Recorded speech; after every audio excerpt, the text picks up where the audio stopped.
सगळ्यांना दिसतंय? So already आपण हे डिस्कशन केलं होतं की आपल्याला आपल्या शरीरामध्ये भरपूर सारे ऑर्गन्स आहेत, ऑर्गन सिस्टीम आहेत, आणि हे जे सर्व ऑर्गन आणि ऑर्गन सिस्टीम आहेत हे कोऑर्डिनेटेड मॅनरने काम करायला पाहिजे, जेणेकरून आपल्या शरीरामध्ये होमिओस्टेसिस मेंटेन केली जाईल. होमिओस्टेसिस म्हणजे काय? मेंटेनिंग स्टेडी इंटरनल इन्व्हायरमेंट, त्याला आपण म्हणतो होमिओस्टेसिस. And that is achieved by coordination. Coordination मतलब दो ऑर्गन्स आपस में आके मुलाकात करेंगे और एक दूसरे की कमी को पूरी करेंगे. तो कोऑर्डिनेशन मतलब it is a process by which organ और organ systems interact and complement the functions of each other. Is it clear? लेकिन इतने सारे जो ऑर्गन है या ऑर्गन सिस्टम है, इनको साथ में आके काम करना है, इसके लिए इनके ऊपर कोई तो होना चाहिए, जो है हमारी neural system and endocrine system, पापा एंड मम्मा. तो पापा एंड मम्मा साथ में आते हैं और सारे ऑर्गन को जोड़ के रखते हैं. इसलिए हमने कहा neural system and endocrine system together as a integrative system. Neural system neuron की मदद से नर्व इंपल्स भेज के टारगेट ऑर्गन को कंट्रोल करते हैं, जबकि एंडोक्राइन सिस्टम एंडोक्राइन ग्लैंड की मदद से हार्मोन नामक केमिकल मैसेंजर भेज के टारगेट ऑर्गन को कंट्रोल करते हैं. टारगेट ऑर्गन मतलब जिस समय जिस ऑर्गन को कंट्रोल किया जाता है उसको हम बराबर है. हमको ऑलरेडी मैंने एक एग्जांपल दिया था स्विच का और फैन का. स्विच से मुझे फैन को अगर कंट्रोल करना है, आप बीच में देखते हो क्या है? Point two point connection. तो नर्वस सिस्टम में क्या होता है? एक्सॉन की मदद से point two point connection establish किया जाता है. इसलिए आप देख सकते हो कि मैंने यहाँ पे बटन दबाया, वहां पे पंखा घूमने के लिए चालू हो गया. तो न्यूरल सिस्टम क्या है? पॉइंट टू पॉइंट कनेक्शन है. इसकी वजह से आप यहाँ पे देख सकते हो कि रिस्पॉन्स जो है वो क्विक आता है, लेकिन फास्ट रिस्पॉन्स होता है. लेकिन वो जो रिस्पॉन्स है, जैसे मैंने फैन बंद किया, आप देख सकते हो फैन स्विच बंद किया, फैन बंद हो गया. फिर उसके बाद ना तो आपको कुछ फैन का इफेक्ट दिख रहा है ना कुछ दिख रहा है. तो ये जो इफेक्ट है ये कैसा है? शॉर्ट लिव्ड है. और मैसेज डिस्ट्रीब्यूशन कैसा है? एग्जैक्ट लोकेशन के ऊपर. ऑन दी कॉन्ट्ररी अगर आप यहाँ पे देखोगे एंडोक्राइन सिस्टम में, मैंने आपको एग्जांपल दिया था ग्रोथ हार्मोन का. पिट्यूटरी ग्लैंड क्या करती है? ग्रोथ हार्मोन को सीक्रेट करती है. ग्रोथ हार्मोन ब्लड में मिक्स हो जाता है और फिर ब्लड में मिक्स होने के बाद वो पूरी जगह पे चला जाता है, क्योंकि ब्लड तो हर एक जगह पे चला जाता है. तो वो हार्मोन हर एक जगह पे चला जाता है, लेकिन वो एक्चुअली काम कहाँ पे करता है? बोन्स के ऊपर ही काम करता है. तो बोन्स के ऊपर काम करके वो बोन्स का क्या करता है? इलॉन्गेशन. लेकिन अभी देखो कि अभी अगर पिट्यूटरी ग्लैंड ने हार्मोन ग्रोथ हार्मोन नहीं सेंड किया, फिर भी आप देख सकते हो कि वो जो इफेक्ट है बोन का इलॉन्गेशन जो हुआ था वो अभी भी कायम है. ठीक है? मतलब आप यहाँ पे देख सकते हो कि जो रिस्पॉन्स है इलॉन्गेशन वाला वो तो स्लो है लेकिन लॉन्ग लिव्ड है. बराबर है? तो ऐसी सारी चीजें हमने देखी थी. तो इसलिए ये सीआईटी फिर वही पेज नंबर 230 के फर्स्ट पैराग्राफ के लास्ट लाइन में एक्सप्लेन करती है क्या? In our body, neural system and endocrine system jointly coordinate and integrate all functions of our body. और फिर नेक्स्ट पैराग्राफ की स्टार्टिंग में कहते हैं कि जो न्यूरल सिस्टम है provides an organized network of point-to-point connection for quick coordination. और जो endocrine system है, endocrine system establishes the provides chemical integration through hormones. ये सारी चीजें हमने देखी थी। फिर हमने पेज नंबर 232 के ऊपर न्यूरॉन के ऊपर 231 के ऊपर न्यूरॉन्स की इंफॉर्मेशन देखी थी। तो वहां पे बोला था कि इस ब्रह्मांड में जितने भी एनिमल्स पाए जाते हैं, ऑल टाइप्स ऑफ एनिमल्स, उनमें एक स्पेशल टाइप की सेल है। लेकिन उस सेल का नाम क्या है? न्यूरॉन। तो ये जो न्यूरॉन है उनके अंदर 3 तरह की प्रॉपर्टीज होती है कि नहीं? डिटेक्ट, रिसीव एंड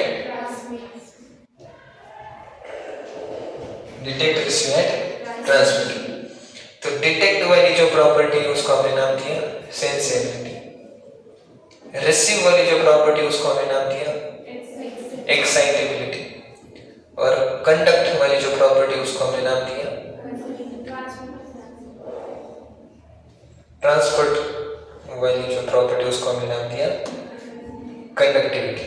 ठीक है। तो मैंने आपको कैसे एग्जाम्पल की तरह मैंने बताया था कि ये जो न्यूरॉन्स हैं वो कौन से स्टिमुलाई को रिसीव कर सकते हैं? सिर्फ एक ही टाइप के स्टिमुलाई को रिसीव कर सकते हैं या फिर अलग अलग टाइप के स्टिमुलाई को रिसीव कर सकते हैं न्यूरॉन्स? जैसे आप यहाँ पे देख सकते हो कि ऑडिटरी स्टिमुलाई है, टेक्टाइल स्टिमुलाई है, गस्टेटरी स्टिमुलाई है, टेस्ट का गस्टेटरी स्टिमुलाई है, ऑडिटरी स्टिमुलाई है, टेक्टाइल स्टिमुलाई है, विजुअल स्टिमुलाई है, ऑल्फैक्टरी स्टिमुलाई है। मतलब ऑल्फैक्टरी मतलब स्मेल से रिलेटेड हो, टच मतलब टेक्टाइल, साउंड मतलब ऑडिटरी, साइट मतलब विजुअल और स्मेल मतलब ऑल्फैक्टरी। अलग अलग टाइप के स्टिमुलाई को आप रिसीव कर सकते हो। आपके न्यूरॉन्स कितने कैपेबल है, समझ में आया? तो फिर कैसे होता है कि जैसे स्टिमुलाई न्यूरॉन्स के पास आ जाता है, फिर न्यूरॉन्स क्या करता है? पहली बात उसको सेंस करता है। सेंस के लिए क्या शब्द यूज किया? ये डिटेक्ट। सेंस करता है, डिटेक्ट। अच्छा ये स्टिमुलाई है। समझने के बाद फिर करंट जनरेट करता है, एक्साइटेड स्टेज में चला जाता है, रेस्टिंग स्टेज से एक्साइटेड स्टेज में चला जाता है। मतलब इसने क्या किया है? उस स्टिमुलाई को अभी रिसीव किया। और एक बार एक्साइटेड स्टेज में चले जाने के बाद आप क्या करते हो? उसी इंपल्स को ट्रांसमिट करते हो। इस प्रॉपर्टी को हमने कहा कंडक्टिविटी। ठीक है। तो यह न्यूरॉन का एनसीईआरटी कहती है कि भाई अलग अलग एनिमल्स में अलग अलग तरह के न्यूरल ऑर्गेनाइजेशन है। तो एनसीईआरटी ने क्या किया? इनवर्टिब्रेट्स को और वर्टिब्रेट्स को क्लासिफाई किया। इनवर्टिब्रेट्स में lower invertebrate and higher invertebrate को क्लासिफाई किया। इनवर्टिब्रेट में 2 एग्जांपल दिए। एक तो एग्जांपल दिया ये रहा आपके हाइड्रा का, है कि नहीं? तो हाइड्रा में क्या है? सिर्फ आप यहाँ पे देख सकते हो कि सिर्फ न्यूरॉन्स का नेटवर्क है, न्यूरॉन्स का नेटवर्क है। तो यहाँ पे एनसीईआरटी बोलती है कि the neural organisation is very simple in lower invertebrate. For example in hydra it is composed of network of neurons.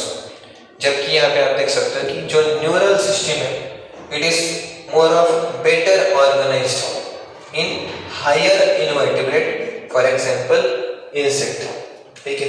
तो इंसेक्ट में क्या है? जहाँ पे आप देख सकते हो कि कुछ ब्रेन लाइक स्ट्रक्चर बना है यहाँ पे, और फिर पेरिफेरल नर्व्स है, और कहाँ कहाँ पे फिर गैंग्लिया बना हुआ है। क्या बना हुआ है? अभी आप मुझे पूछेंगे कि भाई ये गैंग्लिया क्या है? गैंग्लिया के बारे में हम आगे जाके चर्चा करने वाले हैं। गैंग्लिया मतलब in peripheral nervous system, aggregation of cell body in peripheral nervous system is called as ganglia, and aggregation of cell bodies in central nervous system is called as nuclei. It is called as nuclei. Is it clear? Not clear. It will be clear. Just wait and watch. तो ganglia क्या है मैं आगे जाके बताऊंगा। उसके बाद फिर ये से बोलती है ये है अनुजा, फिर ये है अनुजा का ब्रेन और ये है अनुजा की स्पाइनल कॉर्ड। तो आप देख सकते हो कि अनुजा जो कि मैमल है, जो कि वर्टिब्रेट की कैटेगरी में आती है, तो उसमें मोर डेवलप्ड न्यूरल सिस्टम पाई जाती है कि नहीं अनुजा? हेलो सॉरी हरे कृष्ण है कि नहीं? So like this. तो फिर उसके बाद अभी हम डिस्कशन करते हैं ह्यूमन न्यूरल सिस्टम। तो ह्यूमन न्यूरल सिस्टम जो है उसको अपन लोग क्या करते हैं, सीधे सीधे से दोनों हिस्सों में डिवाइड कर देते हैं। आपको कोई problem? Central neural system and peripheral neural system. मैं आपको ऐसी लाइन बताता हूँ अभी। आपको पता है सेंट्रल न्यूरल सिस्टम किधर आती है? अलोंग सेंट्रल एक्सिस आती है।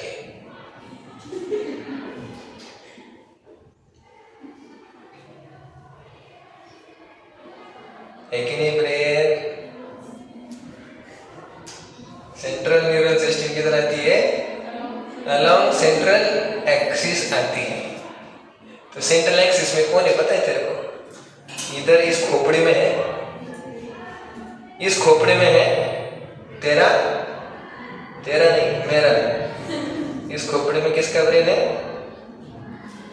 मेरा ब्रेन है कि नहीं?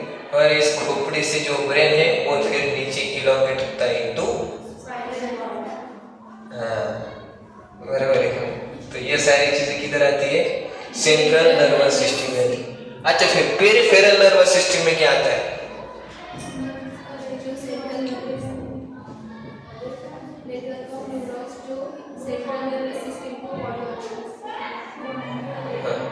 मतलब जो भी न्यूरॉन्स हैं जो सेंट्रल नर्वस सिस्टम को कनेक्ट करते हैं to the organs of our body, तो इनके बीच का जो कनेक्शन है ना, जो न्यूरॉन्स करते हैं ना, उनको हम पेरिफेरल नर्वस सिस्टम की कैटेगरी में।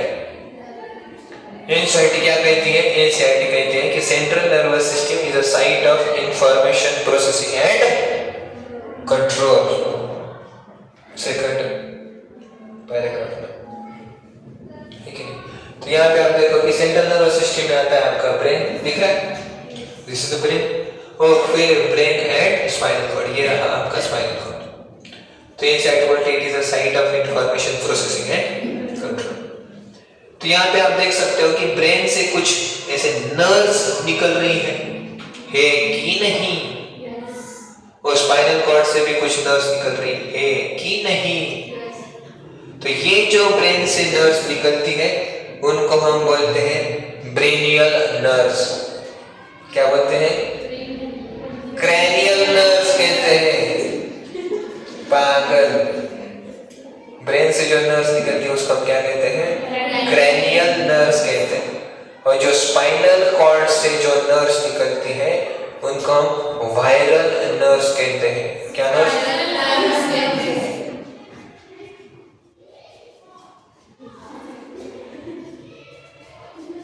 अरे स्पाइनल कॉर्ड से जो नर्व्स निकलती है उनको मैं बोल रहा हूँ। जैसे ब्रेन से निकलती है क्रैनियल, वैसे स्पाइनल कॉर्ड से निकलती है स्पाइनल नर्व्स। कौन सी निकलती है? Spinal nerves. तो याद देखो, रेप्टाइल्स, एविस एंड मैमल्स, इनके ब्रेन से टोटल 12 कितनी पेयर्स ऑफ क्रैनियल नर्व्स निकलती है। 12 पेयर्स ऑफ क्रैनियल नर्व्स निकलती है। समझ में? और जो स्पाइनल कॉर्ड है उससे 31 पेयर्स ऑफ क्रैनियल नर्व्स निकलती है। यहाँ पे आते हैं थोड़ा, क्या क्या आता है आपका पेरिफेरल नर्वस सिस्टम में? क्रैनियल एंड स्पाइनल नर्व्स आती है, ठीक है। ये जो नर्व्स होती है इनके अंदर न्यूरॉन्स होते हैं। क्या होते हैं? न्यूरॉन्स। मैं आपको एक चीज बोलता हूँ, ध्यान में रखेंगे सब लोग। आपके पास एक न्यूरॉन है, जरा विजुअलाइज करो उसको। न्यूरॉन तो पता है ना आपको, सेल बॉडी होती है, डेंड्राइट डेंड्राइट होती है, एक्सॉन होता है। लेकिन मैं क्या करता हूँ, उसकी तरफ अभी लेके जाता हूँ ताकि फिर आपका गड़बड़ घटना कुछ ना हो।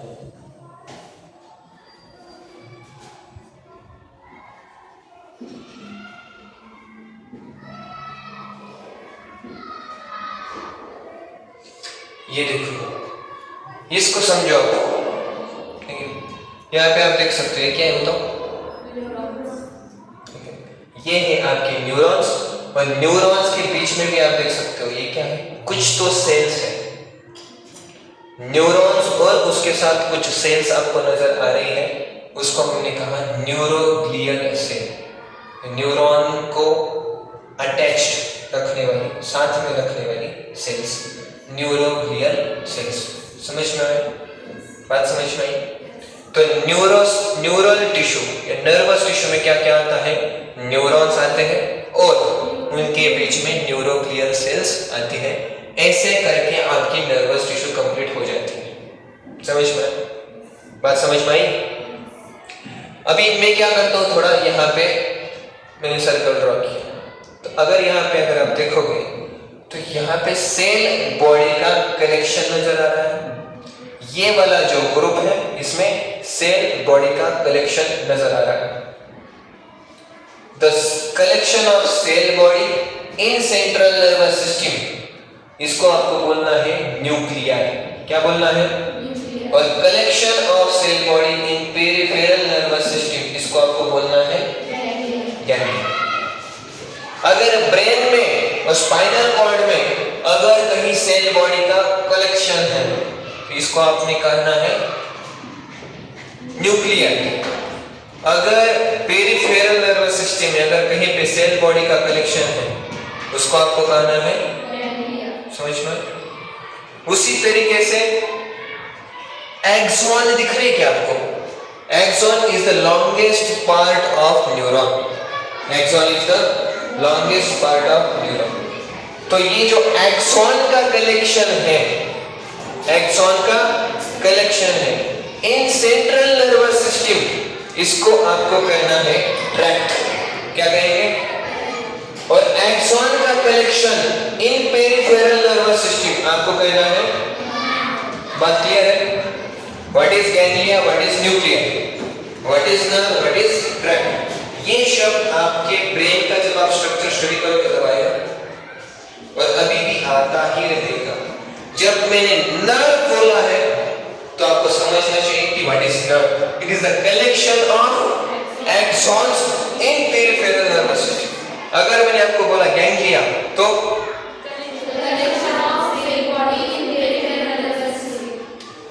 अगर मैंने आपको बोला न्यूक्लिया है, फिर ट्रैक्ट, बात की। फिर भी सभी लोग उत्तर नहीं दे रहे। शायद वो सभी लोग 10 बजे सो के सुबह 4 बजे नहीं उठ रहे और स्टडी नहीं कर रहे, ऐसा लग रहा है, जो उत्तर नहीं दे रहे है कि नहीं? इधर तो क्लियर है क्या? तो फिर मुझे बताओ कि पेरिफेरल नर्वस सिस्टम में आपकी नर्व्स आएगी या ट्रैक्ट आएगा? पेरिफेरल नर्वस सिस्टम में आपकी न्यूक्लिया आएगी या फिर गैंग्लिया आएगा? समझ में? तो इसीलिए एनसीईआरटी आपकी गई थी जो इधर थी। पेरिफेरल नर्वस सिस्टम में हमने बोला आपकी आएगी नर्व्स। क्या आएगी? नर्व्स। क्लियर? नर्व्स जो है उसमें आते हैं नर्व फाइबर, है कि नहीं? नर्व्स में आएंगे nerve fibre. What is nerve fibre? Nerve fibres मतलब है axons. What is nerve fibre? Axons. तो एक्सॉन्स को ही दूसरा शब्द है नर्व फाइबर। क्लियर है? तो नर्व फाइबर दो तरह के हैं, afferent nerve fibres, efferent nerve fibres. ये क्या है afferent nerve fibres, efferent nerve fibres? यहाँ पे आप देखो, ये आपका सेंट्रल नर्वस सिस्टम है और फिर यहाँ पे आपका ही ऑर्गन है। अगर मान लो कि मेरा ऑर्गन सपोज मानो आईज है, दिख रहा है आईज, ऐसा देखो मैंने आईज की जो आईलिड है उसको मैंने बंद किया है, दिख रहा है। तो आईलिड की मूवमेंट क्या मैं कंट्रोल कर सकता हूं कि नहीं कर सकता, बताओ? कर सकता। तो मैंने क्या किया, आईलिड की मूवमेंट को कंट्रोल करने के लिए मेरे ब्रेन से मतलब सेंट्रल नर्वस सिस्टम से कुछ तो मैसेज भेजा है आईलिड की तरफ, ठीक है। ये सर मानो कि आई एक ऑर्गन है, आई क्या एक ऑर्गन है। जैसे ही मुझे पता चला कि सामने कुछ तो खतरा है जो मेरे आंख की तरफ आ रहा है, तो ऑर्गन से मैसेज गया किधर, फिर सेंट्रल नर्वस सिस्टम ने कमांड भेजी कि अभी तेरे को क्या करना है, आईलिड को बंद करना है। समझ में? आंखों से मैसेज गया, आंखों तक आया, ठीक है। तो आंखों से मैसेज लेके जाने के लिए सेंट्रल नर्वस सिस्टम की तरफ कुछ तो नर्व फाइबर्स होने चाहिए जो क्या करेंगे, मैसेज को कैरी करेंगे towards central nervous system. Runt मतलब कैरी करना, एफ मतलब टुवर्ड्स, जो मैसेज को कैरी करता है टुवर्ड्स सेंट्रल नर्वस सिस्टम, ऐसे नर्व फाइबर्स को मैंने कहना चाहिए एफरंट नर्व फाइबर्स। उसी तरीके से अगर मैं मैसेज को away from central nervous system and towards organ अगर कैरी करता हूं, ऐसे नर्व फाइबर्स को मैंने कहना चाहिए इफरंट। जो मैसेज लेके जाता है, सेंस करके मैसेज लेके जाता है, उसको हम सेंसरी कहते हैं, और जो कमांड लेके मैसेज आता है उसको हम बोलते हैं मोटर। समझ में? तो सेंसरी या फिर एफरेंट नर्व फाइबर्स, मोटर या फिर इफरेंट नर्व फाइबर्स। तो आपकी पेरिफेरल नर्वस सिस्टम में नर्व्स आती है, मतलब गुच्छा, उसी गुच्छे में कुछ मैसेज लेके जाता है, कुछ मैसेज लेके, सिंपल है, क्लियर है? ये नर्व है, एक बड़ी वाली नर्व है जो ऑर्गन और सेंट्रल नर्वस सिस्टम के बीच में है। इसी नर्व्स के अंदर बहुत सारे नर्व फाइबर्स हैं। नर्व फाइबर्स कुछ मैसेज को लेके जाने के लिए है, कुछ मैसेज इंफॉर्मेशन को लाने के लिए। समझ में? एक ही पाइपलाइन है, उसी पाइपलाइन के अंदर मैसेज आ रहे हैं, मैसेज जा रहे हैं। जो मैसेज लेके आने का काम कर रहा है वो सिर्फ लेके आने का ही काम करेगा। जो मैसेज देने का काम कर रहा है वो सिर्फ मैसेज देगा। समझ में? एक न्यूरॉन सिर्फ एक ही तरह का काम कर सकता है, यूनिडायरेक्शनल कंडक्शन करता है। कैसा? सिर्फ यूनिडायरेक्शनल कंडक्शन करेगा। ऐसा नहीं होगा कभी यही नर्व फाइबर्स मैसेज को लेके जाएगा, यही नर्व फाइबर्स मैसेज को लेके आएगा, ऐसा कभी नहीं होगा। क्लियर है?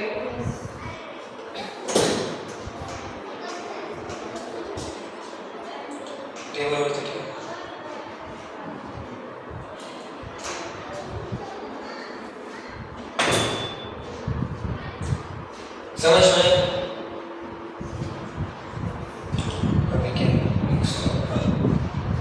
तो अभी पेरिफेरल नर्वस सिस्टम जो है उसको हम क्या करते हैं, दोनों हिस्सों में डिवाइड करते हैं। एक है आपकी पेरिफेरल नर्वस सिस्टम, दूसरी है आपकी autonomic nervous system. Peripheral nervous system, somatic nervous system and autonomic nervous system. Somatic nervous system and autonomic nervous system, इन दोनों में क्या डिफरेंस है? इन दोनों में सिर्फ एक का ही डिफरेंस है, ऑर्गन्स कौन से हैं। ऑर्गन्स अगर वॉलंटरी ऑर्गन्स है तो फिर वो वाली सिस्टम हो गई आपकी सोमेटिक नर्वस सिस्टम। अगर आपके ऑर्गन्स अगर इनवॉलंटरी है तो ऐसी वाली सिस्टम को हमने क्या नाम दिया, ऑटोनॉमिक नर्वस सिस्टम। ठीक है? अभी कैसा होता है जरा देखो, अगर मैंने आपको बोला ये बता मेरा हाथ है, हाथ में मसल्स है, तो फिर मुझे क्या करना है, ये मसल्स को कंट्रोल करना है, ये मसल्स को कॉन्ट्रैक्ट करना है। ठीक है? तो मेरे सेंट्रल नर्वस सिस्टम से कुछ नर्व्स जा रही हैं, कुछ नर्व फाइबर्स जा रहे हैं जो कि सेंट्रल नर्वस सिस्टम से भी मैसेज लेके जा रहे हैं इस मसल को और बोल रहे हैं इसको क्या करो, कॉन्ट्रैक्ट। समझ में आया? तो क्या ये मेरे इच्छा से मैं कंट्रोल कर सकता हूँ? कर सकता हूँ। तो ऐसे नर्व्स या नर्व फाइबर्स जो वॉलंटरी ऑर्गन्स को कंट्रोल कर सकते हैं, ऐसे नर्व फाइबर्स की सिस्टम को मैंने डाल दिया सोमैटिक नर्वस सिस्टम। समझ में?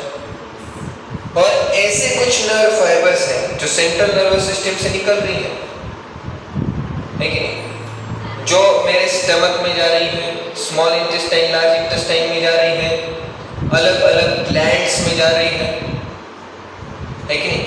यस, देखो मेरे स्टमक में, स्मॉल इंटेस्टाइन, लार्ज इंटेस्टाइन में मसल्स तो है, लेकिन ये मसल्स किसी भी बोन से एसोसिएटेड नहीं है। ऐसे मसल्स को मैं कहता हूँ स्मूथ मसल्स। कौन सी मसल?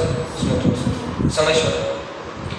तो जो स्मूथ ऑर्गन में प्रेजेंट है स्मूथ मसल्स, तो ये वाली मसल्स अभी बताओ मेरे को, चल स्मॉल इंटेस्टाइन थोड़ा सा इकडे centre, I cannot do that, है ना? स्टमकला मी कॉन्ट्रॅक्ट नाही करू शकत, रिलॅक्स नाही करू शकत, स्मॉल इंटेस्टाइनला कॉन्ट्रॅक्ट रिलॅक्स नाही करू शकत, मतलब स्मूथ मसल्सला मी कंट्रोल करू शकत, म्हणजे स्मूथ मसल्स कशा आहेत? इनव्हॉलंटरी आहेत, that is not under my will, माझ्या इच्छेच्या अंतर्गत हे काम करत, अशांना मी म्हणतो इनव्हॉलंटरी। कळलं का? आणि अशा मसल्स ज्या बोन्सला अटॅच आहेत अशा मसल्सला मी म्हणतो skeletal muscle. The muscles which are connected with is called as skeletal muscles. Is it clear? The muscles which are connected with bone is called as skeletal muscle. Skeletal मसलला मी contract करू शकतो माझ्या इच्छेद्वारे। मग आता सेंट्रल नर्वस सिस्टीमद्वारे काय करतील? Nerve fibre जातील, skeletal मसलला काय करतील? कॉन्ट्रॅक्ट करतील। बरोबर आहे का? मग आता हे कशामध्ये येईल बरं? सोमॅटिक नर्वस सिस्टीममध्ये। आणि जे स्मूथ मसल्सला मी कॉन्ट्रॅक्ट करतोय कशामध्ये येईल?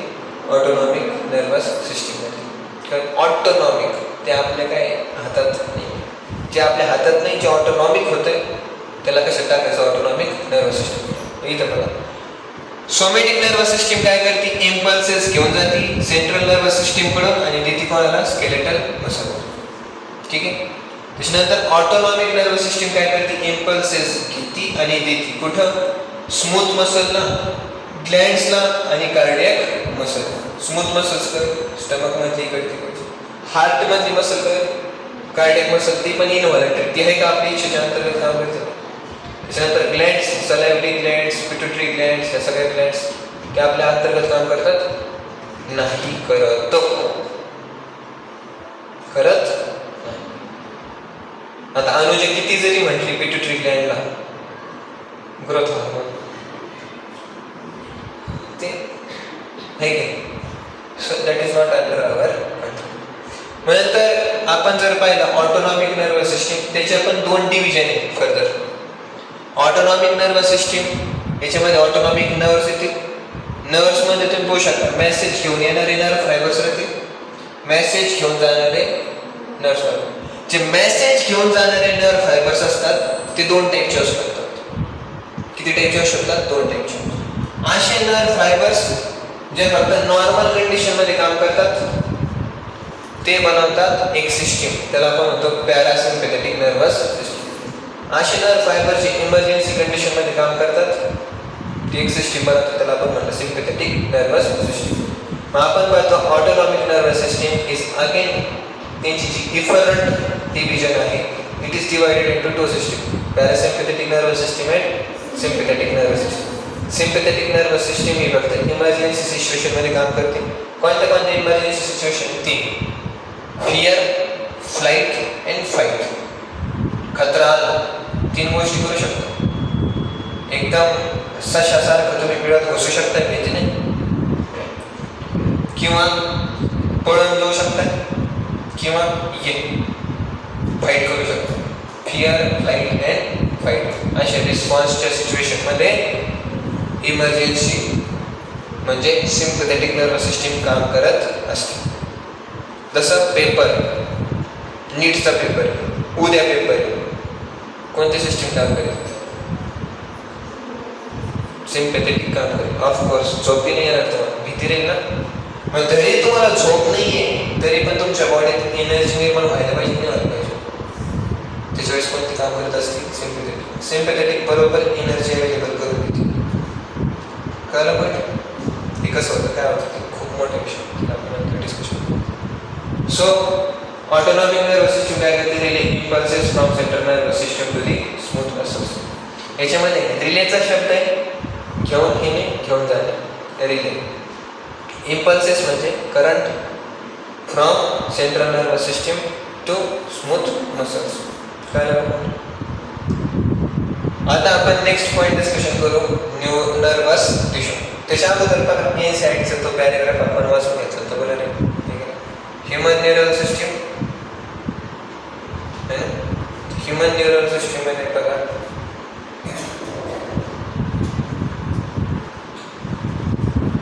दोन पार्ट येतात, central neural system and peripheral neural system. The central neural system it contains brain and which is a site for information processing and control. त्याच्यानंतर बघा peripheral nervous system comprises of all nerves of body which are associated with the central nervous system and correct. The nerve fibers of the peripheral nervous system are of two types: efferent fibers and afferent fibers. Afferent nerve fibers transmit impulses from tissue organ to central nervous system, and efferent fiber transmit regulatory impulses from central nervous system to the tissue organ. Peripheral nervous system is divided into two divisions: somatic and autonomic. Somatic central nervous system and skeletal muscle मधला region, and autonomic central nervous system and involuntary organ मधला region. Autonomic nervous system ही परत divide केली जाते sympathetic and parasympathetic मध्ये. कळलं point? त्याच्यानंतर खाली की visceral nervous system. Visceral nervous system is a part of autonomic nervous system. It is a part of visceral nervous system. म्हणजे बघा विसरल नर्वस सिस्टीम मध्ये एक शब्द आला विसरा. विसरा म्हणजे बॉडीचे internal soft organs. The internal soft organs is called as viscera. मग काही स्टमक, स्मॉल, लार्ज इंटेस्टाइन, यांच्यामध्ये पण मसल्स आहेत आणि यांच्यामध्ये आतमध्ये खूप न्यूरॉनचं नेटवर्क आहे. The network of neuron is called as plexus. याच्यामध्ये सेल बॉडीचं कलेक्शन पण आहे, गँग्लिया, नर्व्स, प्लेक्सस, गँग्लिया सगळं प्रेझेंट आहे आतमध्ये. कळलं पाहिजे. म्हणजे बेसिकली पेरिफेरल नर्वस सिस्टीम झाली, autonomic nervous peripheral nervous system मध्ये, ऑटोनॉमिक नर्वस सिस्टीम मध्ये, आणि हिला मेसेज कुठून येत असतो? सेंट्रल नर्वस सिस्टीम कडून येत असतो. बघा visceral nervous system is a part of autonomic nervous system which is a part of peripheral nervous system that comprises of nerves, fibers, ganglia and plexus. Plexus means network of neurons by which impulses travel from central nervous system to the visceral organs and from visceral organs to central nervous system. Clear? काय doubt याच्यामध्ये? Next आपण discussion करणार आता न्यूरॉन्सचं structure. नाही, central nervous system कडून message येतात.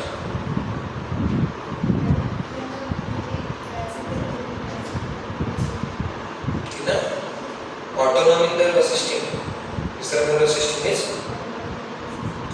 Autonomic nervous system मध्ये दोन डिव्हिजन्स असतात.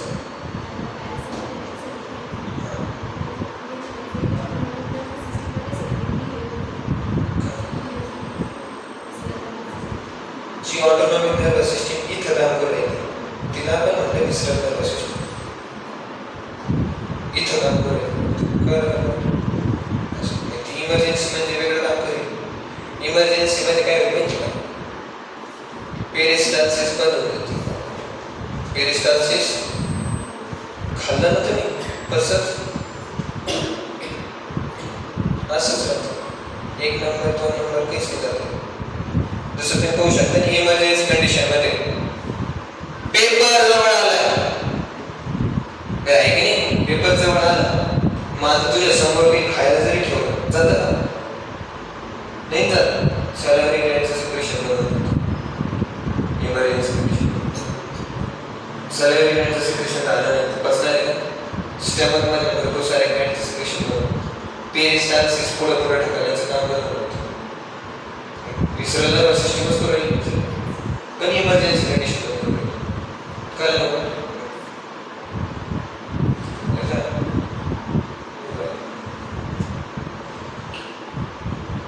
मला सांगा बरं, मी तुम्हाला एक कंडिशन देतो, ती इमर्जन्सी कंडिशन की कोणती कंडिशन?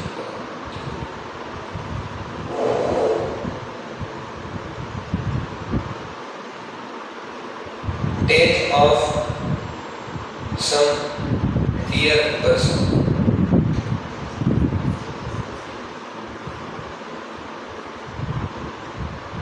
डेथ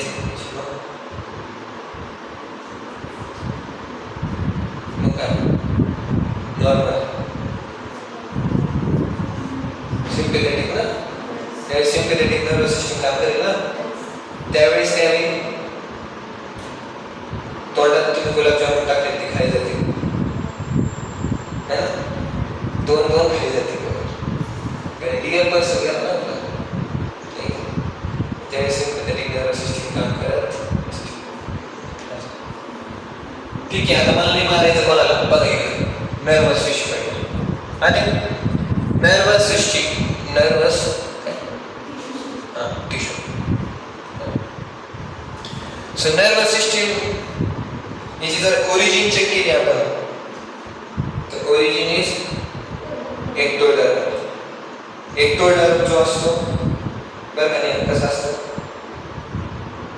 अगोदर झायगोट असतो, झायगोट मध्ये काय होते? डिव्हिजन होते आणि नंतर 3 लेयर्स बनतात, एंडोडर्म, मेसोडर्म, एक्टोडर्म. सगळ्यात बाहेरचं लेयर, तसं सगळ्यात बाहेरचा लेयर आहे, त्या बाहेरच्या लेयर पासून काय होत असते? नर्वस टिश्यू बनत असते. नर्वस टिश्यूचं ओरिजिन कसं आहे अपूर्व? एक्टोडर्म. कसा? Ectoderm. Okay. Nervous system is composed of nervous tissue which is divided into neuron and neuroglial cells. है की नाही? न्यूरॉनचं काय ते आपण तो न्यूरोग्लियल सेल्स म्हणजे काय? Supporting sales which forms packing substance around neurons. Neurons त्याच्या आजूबाजूला पॅक करून ठेवण्याचं काम कोण करतं? Neuroglial sales central nervous system मध्ये पण पाहायला भेटतात आणि पेरिफेरल नर्वस सिस्टीम मध्ये पण पाहायला. सेंट्रल नर्वस सिस्टीम मध्ये ते असतात 3 टाईपच्या, astrocytes, oligodendrocyte and microglial cells. परत astrocyte, oligodendrocyte, microglial cell. Once more, astro, oligodendro, microglial. त्याच्यानंतर पेरिफेरल नर्वस सिस्टीम जी आहे त्याच्यामध्ये आपण एका टाईपच्या सेल बद्दल डिस्कशन करणार, कुत्रा cell.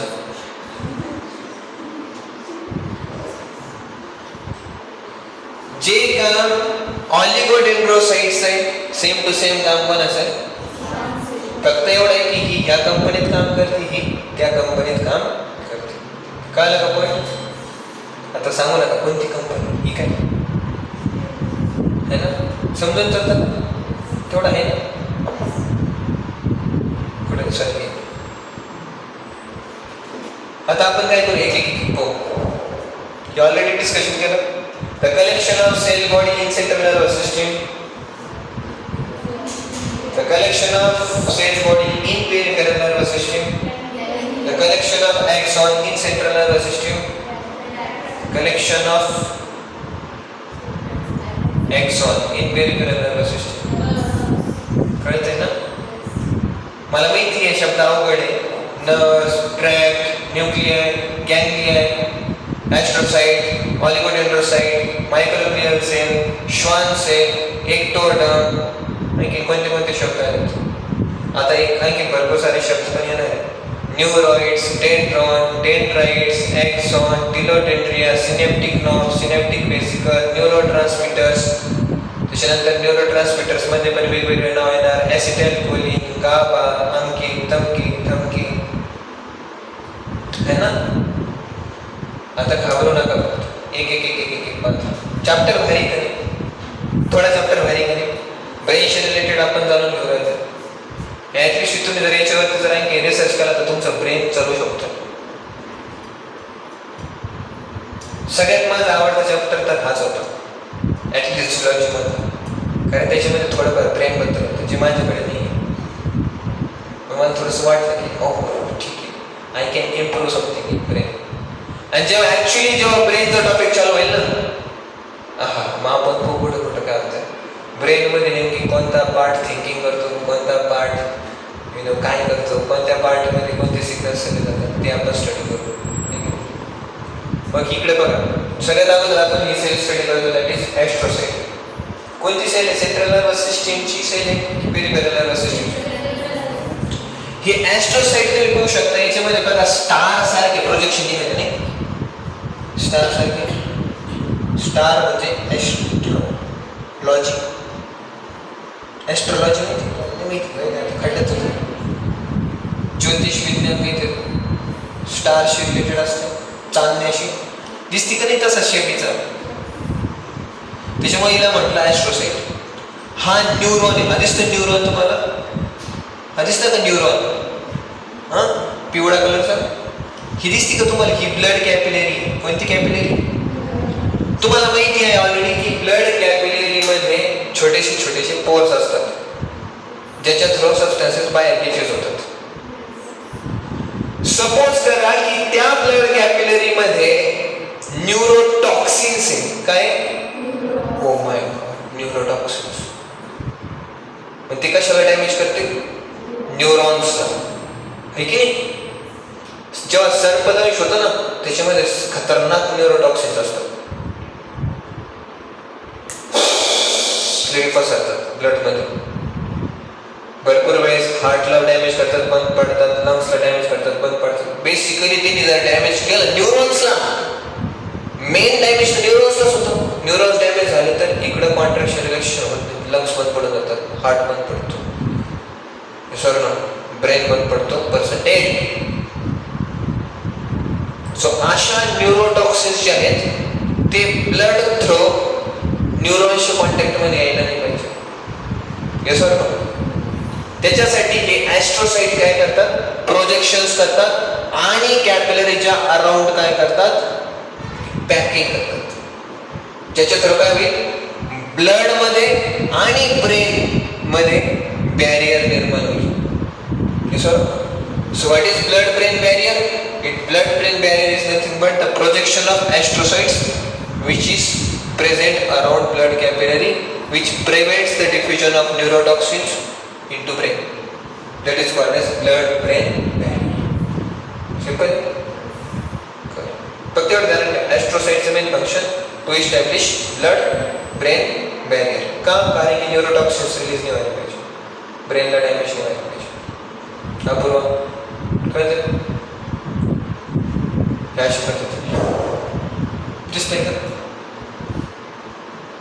The blood-brain barrier is formed by astrocyte cells which are coupled by tight junctions. The barrier prevents the entry of neurotoxins.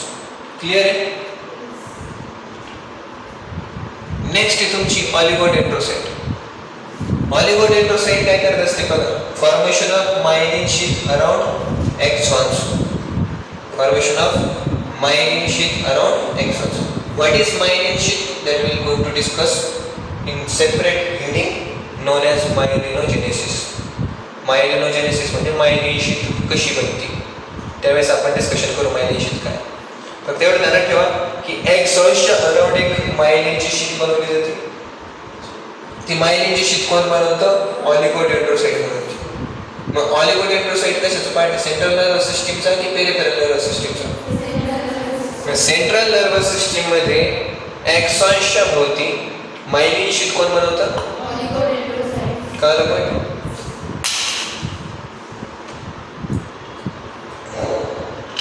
Next oligodendrocyte झाल्यानंतर कोणती? मायक्रोग्लियल सेल. ही डायग्राम म्हणजे स्पेशल होती. दिसू राहील तुम्हाला ॲस्ट्रोसाइट. ॲस्ट्रोसाइट काय करून राहिली? कॅपिलरीला बाइंड करून राहिली, आहे की नाही? त्याच्यानंतर ही दिसते ऑलिगोडेंड्रोसाइट. ऑलिगोडेंड्रोसाइट जर तुम्ही चेक केलं, खूप महत्वाची भारी गोष्ट आहे की ऑलिगोडेंड्रोसाइट एकापेक्षा जास्त न्यूरॉन्सच्या अराउंड रॅपिंग करू शकते, है की नाही? ऑलिगोडेंड्रोसाइटची मेन सेल तर बाजूलाच आहे, तिचे प्रोजेक्शन्स मायलेशन म्हणून राहिले, है की नाही? आणि एक सेल एकापेक्षा जास्त न्यूरॉन्सला मायलेशन करू शकते. सेंट्रल नर्वस सिस्टम मध्ये असतो, खरं. तुम्ही पाहू शकता की काही काही ठिकाणी बघा, ब्रेन मध्ये जी कॅव्हिटी आहे, ब्रेन मध्ये जी cavity, the cavity inside brain is called as ventricle. Cavity which is present inside brain is called as ventricle. आणि आपल्याला माहिती कोणतीही कॅव्हिटी असो, लाइनिंग करण्याचं काम कोण करत असतं? epithelial cell. The epithelial cell which lines the ventricles of brain is called as ependymal cell. It is called as ependymal cell. Hello, आपण एक्स्ट्रा स्टडी करतोय, कारण आपण ज्याच्या ध्यानात राहू शकतो त्याने ध्यानात ठेवा, ज्याच्या ध्यानात नाही राहू शकत त्याने.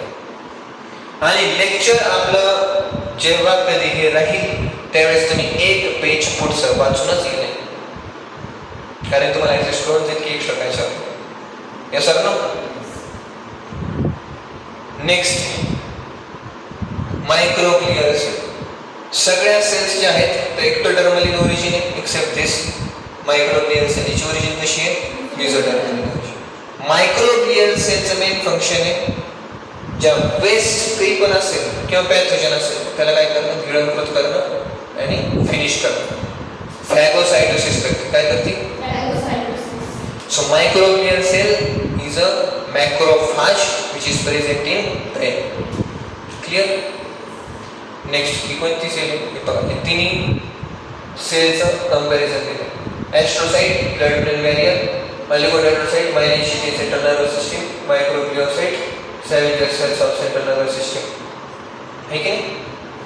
त्याच्यानंतर ही Schwann cell, formation of myelin sheath in peripheral nervous system. What is this? मला सांगता का काय? ॲक्सॉन. हा काय? ॲक्सॉन. ॲक्सॉनच्या अराउंड ही श्वान सेल प्रेझेंट आहे, श्वान सेल प्रेझेंट आहे. पण ही कशी? लूज श्वान सेल आहे की टाईट श्वान सेल? मग हीच श्वान सेल रॅपिंग करून राहिली. मग श्वान सेल तुम्ही पाहू शकता सायटोप्लाझम रॅप हो राहिला. हे सॉरी, श्वान सेलचा सायटोप्लाझम रॅप हो राहिला. हे सॉरी नो. मग सायटोप्लाझम रॅप हो राहिला. या सायटोप्लाझम भरलेला आहे लिपिडद्वारे. कशाद्वारे? आणि त्या लिपिडचं नाव आहे मायलिन. काय? मायलिन. कळलं? पण त्याच्यामुळे तुम्ही पाहू शकताय अ sheath like covering which is present around the axons which is formed by the Schwann cell in the peripheral nervous system is called as myelin sheath. Hey myelin sheath मध्ये तुम्ही पाहू शकताय आउटर मोस्ट जो layer आहे, outer most layer, त्याच्यामध्ये nucleus दिसते तुम्हाला. हा न्यूक्लियस कोणत्या सेलचा आहे? Schwann cell. The outer most covering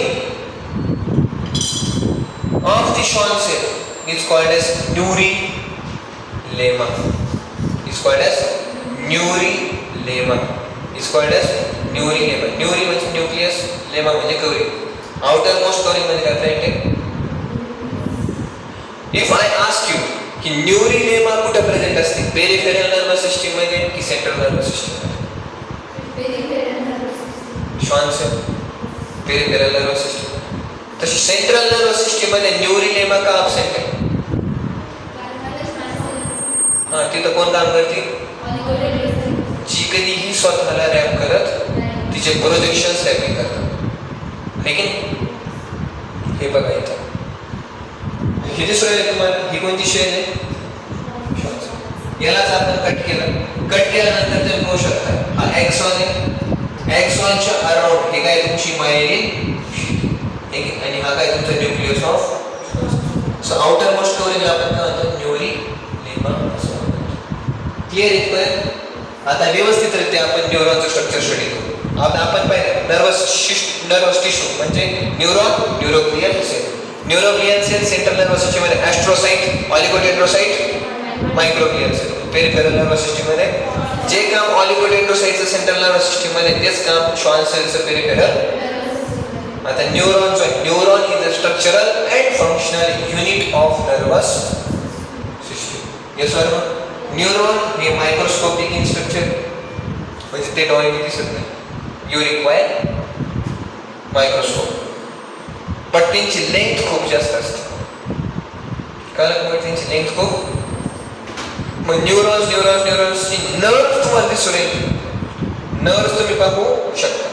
त्याच्यामधला इंडिव्हिज्युअल न्यूरॉन नाही दिसणार तुम्हाला, कारण न्यूरॉन एक सूक्ष्म सेल लेंथला जास्त आहे. न्यूरॉन्सच्या एक्सॉन्सचा ग्रुप म्हणजे नर्व तुम्हाला दिसू शकते. काय पण स्पेसिफिक आहे. न्यूरॉन्स दिसणं मुश्किल. क्लिअर? न्यूरॉन्स मध्ये तुम्हाला माहिती ऑलरेडी आहे properties sensitivity, excitability, conductivity. Neuron is composed of 3 major part, cell body, त्याच्यानंतर projections of cell body. The projection of cell body. बघा एक शब्द बोलतो मी, एक शब्द तुमचे एक MCQला सॉल्व करत जाऊ राहिले पुढे. कारण the projections, short projections of cell body is called as dendrites. The long लचक projections of cell body is called as axon. भले शॉर्ट प्रोजेक्शन असो किंवा लॉंग प्रोजेक्शन असो is called as न्यूरॉइड्स. याला आपण म्हणतो न्यूरॉइड्स. न्यूरॉइड्स म्हणजे काय? जेवढे काही प्रोजेक्शन असतील न्यूरॉन्सचे त्याला आपण म्हणतो neuroids. The shorter projections are called as dendron, longer projections are called as axon. कळलं पण? क्लियर? आधी तर बघा, cell bodies are also called as cyton, is also called as soma, is also called as perikaryon. Perikaryon, soma, cyton, cell body. ये अन्य नाम है एक ही विषय वस्तु के. अभी डिस्कशन करते हैं. पहले हम डिस्कशन करेंगे साइटॉन के बारे में, फिर डिस्कशन करेंगे डेंड्रॉन डेंड्राइट्स के बारे में, फिर डिस्कशन करेंगे एक्सॉन के बारे में. क्लियर? तो यहाँ पे आप देखो साइटॉन. साइटॉन में आपको अलग अलग सेल ऑर्गेनेल्स मिलते हैं. अलग अलग सेल ऑर्गेनेल्स मिलते हैं. इसमें माइटोकॉन्ड्रिया मिलेगा, इसमें गोल्गी बॉडी मिलेगी, लेकिन इसमें आपको एक स्पेशल रेडिश कलर के कुछ ग्रैन्यूल्स मिलेंगे. उन ग्रैन्यूल्स का नाम है निसल्स ग्रैन्यूल्स. क्या नाम है? निसल्स. जैसे आपने देखा होगा कि किसी टाइगर में उसका एक येलोइश कलर का पार्ट होता है, फिर ब्लैक कलर के ऐसे स्ट्रिप्स होती है, लेकिन उसी तरीके से आप यहाँ पे देख सकते हो कुछ ऐसे dot dot dot dot dot dot dot dot दिख रहे हैं, निसल्स ग्रैन्यूल्स. ठीक है नहीं? जो ऐसे लग रहे हैं कि मानो टाइगर के बॉडी में जैसे डॉट्स होते हैं वैसे ही दिख रहे हैं. इसलिए कभी कभी निसल्स ग्रैन्यूल को हम बोलते हैं टाइगरॉइड बॉडी. निसल्स ग्रैन्यूल्स क्या है? बेसिकली निसल्स ग्रैन्यूल आपके रफ एंडोप्लाज्मिक रेटिकुलम के क्लस्टर्स हैं. और आपको पता है कि रफ एंडोप्लाज्मिक रेटिकुलम के ऊपर क्या लगा हुआ होता है? So what is Nissal's granules? Nissal's granules are nothing but clusters of rough endoplasmic reticulum with ribosomes. Clear? तो ये Nissal's granules कहाँ पे प्रेजेंट होते हैं? जरा सुनो. आपको लग रहा है ये चैप्टर बेहद ही आसान है. मैं बोल रहा हूँ हाँ आसान है, लेकिन एक लाइन इम्पोर्टेंट. एनसीईआरटी ने क्लियर कट कहा है कि ये जो Nissal's granules है they are present in cell body and dendron और डेंड्राइट्स. Nissal's granules एनसीईआरटी ने बोला नहीं है ये एक्सॉन में है या नहीं है. एक्चुअली ये एक्सॉन में नहीं पाए जाते. समझ में? तो Nissal's granules जो है ये सिर्फ और सिर्फ सेल बॉडी और डेंड्रॉन डेंड्राइट्स में मिलते हैं. आप यहाँ पे देखो रफ एंडोप्लाज्मिक रेटिकुलम है जिसके साथ राइबोसोम है, और राइबोसोम का मेन फंक्शन होता है protein found only in dendron. अभी ये जो प्रोटीन बनते हैं प्रोटीन मतलब कुछ एंजाइम की तरह काम करेंगे मेटाबॉलिज्म, और प्रोटीन कुछ जब आपका न्यूरॉन डैमेज होता है तो उसके रिपेयरिंग में भी मदद करते हैं। समझ में? हमारे ब्रेन में 100 ट्रिलियन न्यूरॉन्स पाए जाते हैं और हमारे स्पाइनल कॉर्ड में 100 बिलियन न्यूरॉन्स पाए जाते हैं। जनरल नॉलेज जानना बेटे, 100 ट्रिलियन 100 बिलियन्स म्हणजे जास्त आहे. पण एक गमतीचा भाग असा आहे की आपल्या ह्या सायटॉनमध्ये, सेल बॉडीमध्ये, सोमामध्ये, पेरिकॅरियनमध्ये सेंट्रिओल अब्सेंट आहे. काय अब्सेंट आहे? Centriole is absent inside. पण आपल्याला माहिती आहे की सेंट्रिओल शिवाय सेल डिव्हिजन होत नाही. सेंट्रिओल शिवाय सेल डिव्हिजन होत नाही. मग 100 ट्रिलियन न्यूरॉन्स बनले कसं काय? प्रश्न. yes or no? actually during embryonic condition सगळे न्यूरॉन्सची काय होती? डिव्हिजन झाली होती. पॉइंट. जन्मायच्या अगोदर सगळे न्यूरॉन्स बनले होते. 100 ट्रिलियन 100 बिलियन. नंतर तेच न्यूरॉन्स मधून सेंट्रिओल लॉस्ट झाला, डिस्ट्रॉय झाला, नष्ट झाला. मग आता ते जे 100 ट्रिलियन आणि 100 बिलियन प्रेझेंट आहे, आता काय परत बनणार नाही. कळलं? पण जे आहे ते आहे. डॅमेज झाले तर रिपेअर होऊ शकतं, नवीन बनू शकत नाही. Clear? Centriole it is present before birth, so division is possible in neuron but it is absent in neuron after the birth. Before birth division is possible, after birth there is no possibility. कळलं point? Cyton मध्ये तुम्ही पाहू शकता it contains centrally located nucleus in neuroplasm irregularly shaped. Nucleus present आहे का? Yes. Regular shape का irregular shape? Irregular shape.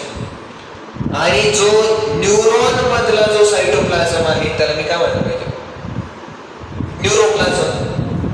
Neuron मधला cytoplasm neuroplasm. एक बघा ना, सायटोप्लाझमला काय म्हटलं? न्यूरोप्लाझम. Clear point? त्याच्यानंतर इथे एक बघा न्यूरोफायब्रिल्स, छोटेसे फायबर्स. साक्षी, छोटेसे काय फायबर्स. ते फायबर्स काय करतात? इलेक्ट्रिक करंटला घेऊन जातात. काय करतात? इलेक्ट्रिक करंटला. हे बघा न्यूरोफायब्रिल्स जे बनलेले तर माइक्रोट्यूब्यूल माइक्रोफिलामेंट पासून it is found in dendron, साइटोन, पूरे बॉडी में मिलते हैं. न्यूरॉन की पूरे बॉडी में मिलते हैं. इसका क्या काम है? इसका काम है conduction of nerve impulse. Nerve fibres का क्या काम है? Conduction of nerve impulse. इधर तक क्लियर है? फिर से मैं बोलता हूँ, साइटोन में आपने देखा न्यूरोप्लाज्म, न्यूरोप्लाज्म में आपने देखा न्यूक्लियस जो कि सेंट्रली लोकेटेड है, इरेग्युलरली शेप्ड है. उसके अलावा आपने साइटोन में देखा न्यूक्लियस ग्रैन्यूल है जिनका अनदर नाम है टाइग्रॉइड बॉडी, जो कि बने हुए होते हैं clusters of endoplasmic reticulum along with ribosomes, जिनका मेन फंक्शन होता है प्रोटीन सिंथेसिस. और आपको पता है कि जो प्रोटीन सिंथेसिस करते हैं वो मेटाबॉलिज्म में तो रोल प्ले ही करते हैं, साथ ही साथ रिपेयरिंग में भी काम करेंगे.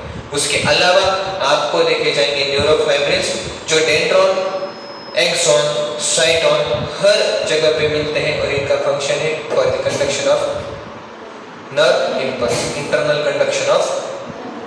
क्लियर? न्यूरॉन का स्ट्रक्चर क्लियर हो रहा है? थोड़ा आगे बढ़ते हैं और डिस्कशन करते हैं डेंड्रॉन, डेंड्राइट्स के बारे में. यहाँ पे आप देखो ये साइड देखिए कि साइटोन से कुछ शॉर्ट प्रोजेक्शंस बाहर निकलती हैं जो हाईली ब्रांच्ड होती है, लेकिन highly branch short projections coming out of cyton is called as dendron, dendrites. तो हाईली ब्रांच स्ट्रक्चर्स है, जो ब्रांचेस है उसको हमने नाम किया डेंड्राइट्स. ठीक है? अब ये जो डेंड्राइट्स है क्या इसके अंदर साइटोप्लाज्म है? हाँ है. The part of cytoplasm which is present in dendron dendrites is called as dendroplasm. इसमें लिसस ग्रैन्यूल्स है क्या? Of course है. न्यूरोफाइब्रिल्स है क्या? Of course है. समझ में? पर ये क्या है? देखो डेंड्राइट्स के टॉप पार्ट पे आप देख सकते हो कुछ रिसेप्टर्स. क्या देख सकते हो आप? हाँ, इसके पास क्या है? रिसेप्टर्स. रिसेप्टर मतलब ऐसा पार्ट जहां पे कुछ तो आगे चिपक जाएगा। समझ में आया? क्या आगे चिपकता है? इसके अंदर आगे चिपकता है न्यूरोट्रांसमीटर। क्या चिपकता है? ये न्यूरोट्रांसमीटर क्या है, ये रिसेप्टर क्या है, ये बात की बात है। न्यूरोट्रांसमीटर मतलब क्या है? देखो, डेंड्रॉन डेंड्राइट्स वाले जो पार्ट होते हैं वो क्या करते हैं? मैसेज को रिसीव करते हैं। मैसेज को रिसीव करते हैं। इनका एक ही काम है, to receive message and to transfer to cell body. Cell body का एक ही काम है, to transfer message to axon. Axon का एक ही काम, to transfer message to another neuron. Another neuron को कौन सा पार्ट मैसेज को रिसीव करेगा? समझ में?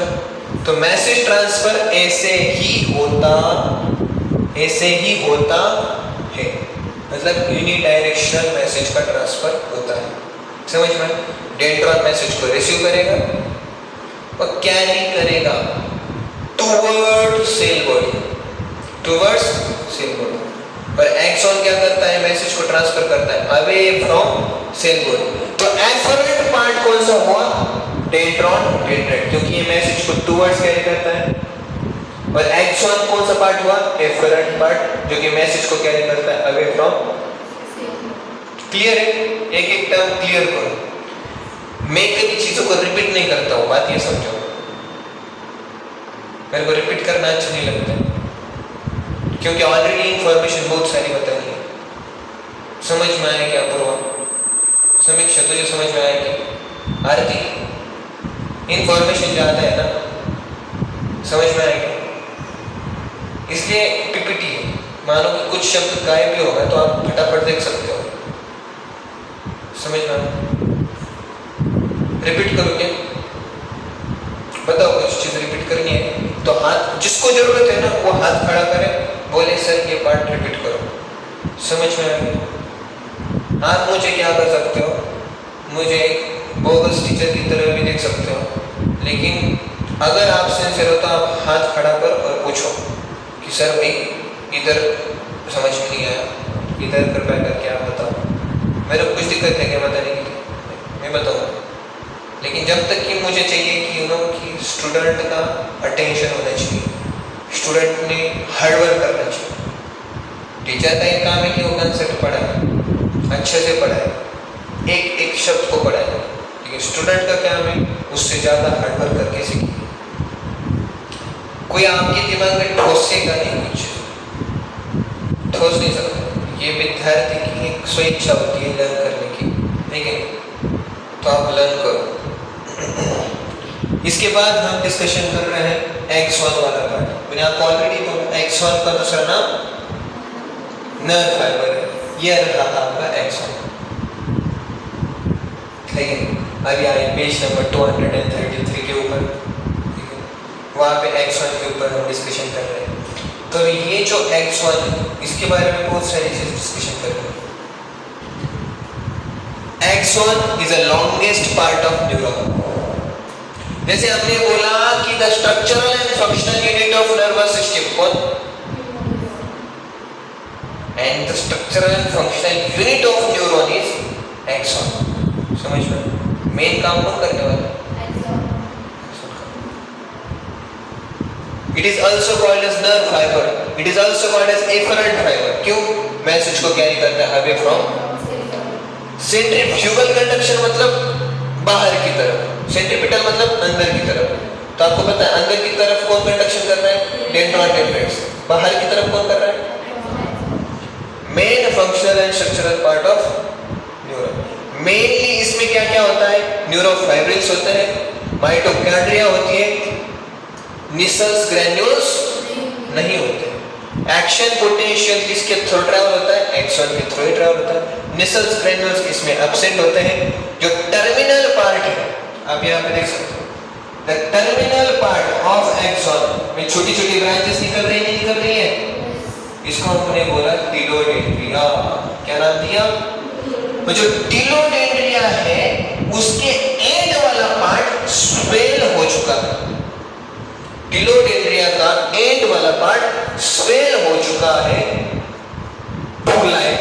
That part is called as synaptic knob. ये जो सिनेप्टिक नॉब है इसके अंदर छोटी छोटी छोटी छोटी वेसाइकल्स पाई जाती है, इनका नाम है synaptic vesicle.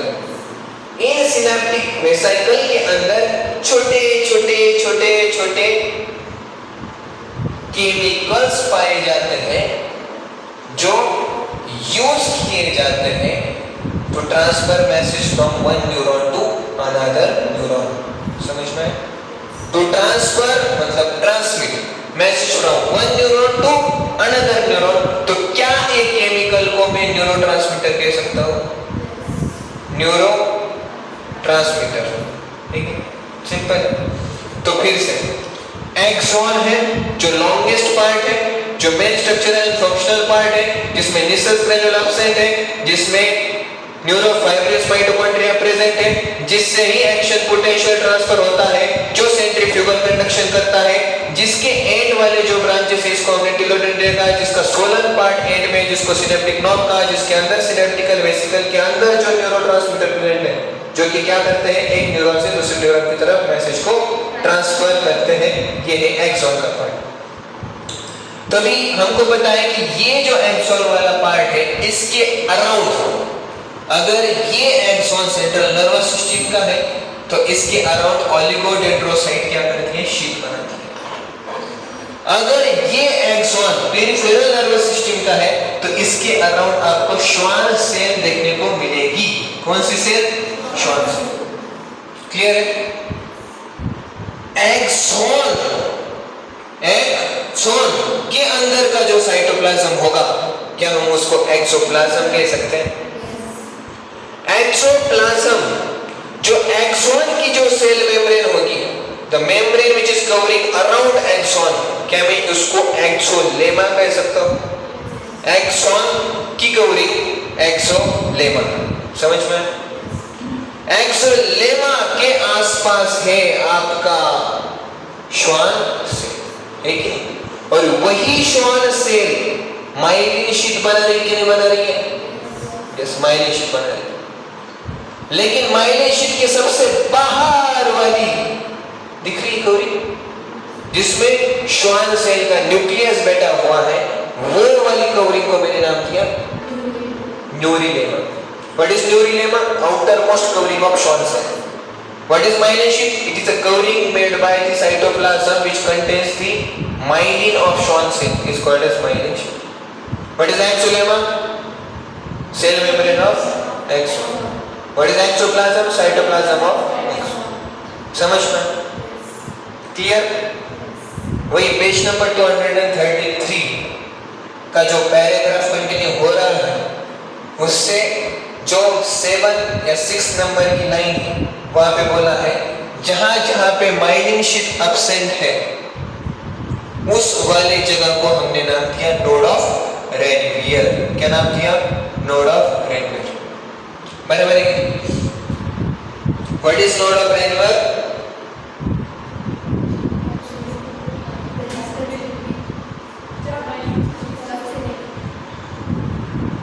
The place where myelin sheath is absent, that part is called as node of Ranvier। ये जो node of Ranvier है वहां से ही क्या हो सकता है, चार्जेस का कंडक्शन। बाहर से अंदर कुछ आ सकते हैं चार्जेस और अंदर से बाहर जा सकते हैं कुछ चार्जेस। मतलब यहाँ पे क्या हो सकता है, कंडक्शन हो सकता है चार्जेस का।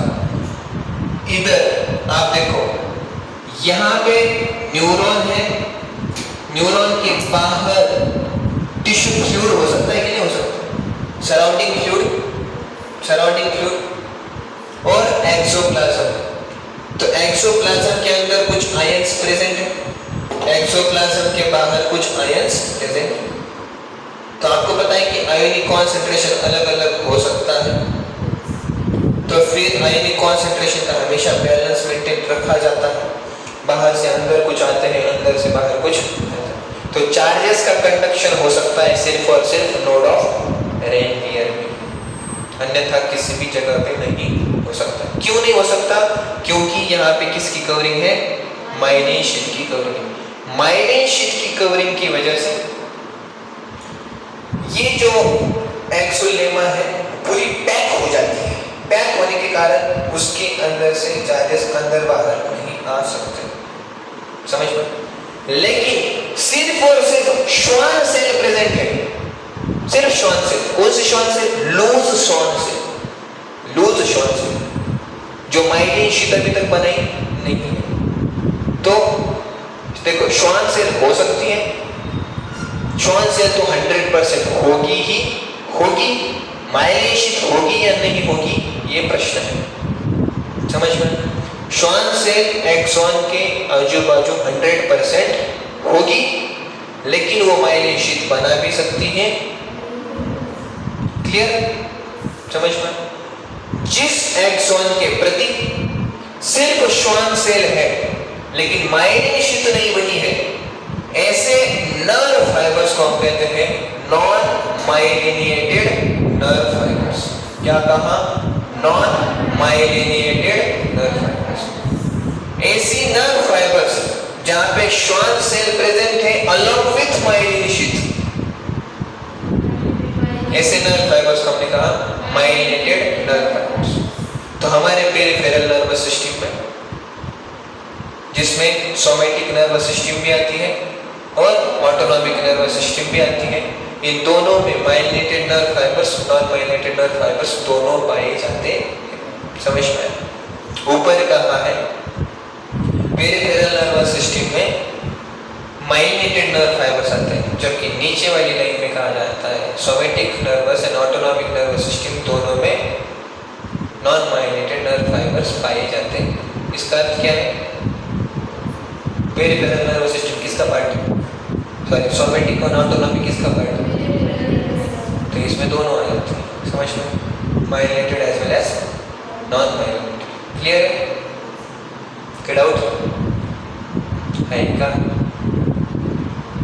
काला पार्ट क्लियर? माइलोजेनेसिस का अतीत पता कि टाइप्स ऑफ न्यूरॉन इन सेट दे भी सकती, types of neurons, types of neuron तो हो सकता है पता, apolar neuron, apolar neuron is also called as non polar. Non polar neuron बच्चे ना ढंग का डेंड्रॉन है ना ढंग का एक्सॉन, क्लियर कट कुछ डिस्टिंग्विश नहीं भाई, इसको ढंग मतलब इसको मैं डेंड्रॉन को हो गया एक्सॉन, या ऐसे ही। Cell processes are either absent, और अगर प्रेजेंट है ना हम इसको ढंग का एक्सॉन कह सकते हैं ना ढंग का, और नर्व इंपल्सेस कहाँ पे ट्रांसफर हो जाते हैं? हर जगह पे, ना इस डायरेक्शन में ना हर जगह। तो कोई ऐसी पोल मतलब कोई ऐसी डायरेक्शन फिक्स नहीं है, इसलिए इसको क्या कहा जाता है? अपोलर। क्या ये सिंपल न्यूरॉन है? सिंपल ही है। क्या ये सिंपल में पाया जाएगा? पाया जाएगा, हाइड्रा में पाया जाता है। और amacrine cell of, amacrine cell of retina के अंदर एक अमाक्राइन सेल होती है जिसमें सिंपल सॉरी अपोलर न्यूरॉन पाया जाता है। क्लियर? दूसरा कौन सा न्यूरॉन है? मतलब एक डायरेक्शन है, कुछ तो एक प्रोसेस निकली है। कौन सी एक प्रोसेस? जो बड़ी वाली प्रोसेस है उसका नाम single processes arise from site, और single processes is always example found in embryonic life of और इन लोअर। हमारे अंदर पहले कौन से थे? एम्ब्रियोनिक स्टेज में, और लोअर इनवर्टिब्रेट में कौन से आए थे? ध्यान में रखना है। हाँ, अपोलर किसमें आते हैं बोलो? हाइड्रा में, अमाक्राइन सेल ऑफ यूनिपोलर हमारे एम्ब्रियोनिक स्टेज में, और लोअर इनवर्टिब्रेट अभी बाइपोलर। रेटिना में आती है और ऑल्फैक्टरी एपिथेलियम में आती है। ऑल्फैक्टरी एपिथेलियम मतलब देखो नोज है, उसका ऊपर वाला पार्ट है जो ब्रेन से कनेक्टेड है, यहाँ से आप सुगंधित पार्टिकल्स को स्मेल कर पा रहे हो। वो कौन सी एपिथेलियम होती है जो स्मेल करने में मदद करती है? Olfactory epithelium. दो प्रोसेस अराइज होती है, एक प्रोसेस डेंड्रॉन की तरह काम करती है, दूसरी प्रोसेस ये है आपका मल्टीपोलर न्यूरॉन। कौन सा न्यूरॉन? मल्टीपोलर न्यूरॉन मतलब एक्सॉन कभी भी होगा तो डेंड्रॉन एक से ज्यादा हो सकते हैं, इसलिए हमने इसको क्या कहा, क्लियर। किधर पाया जाता है? Most of neurons of vertebrates, cerebral cortex, anxiety example बोला। ऑल मोटर न्यूरॉन्स, जितने भी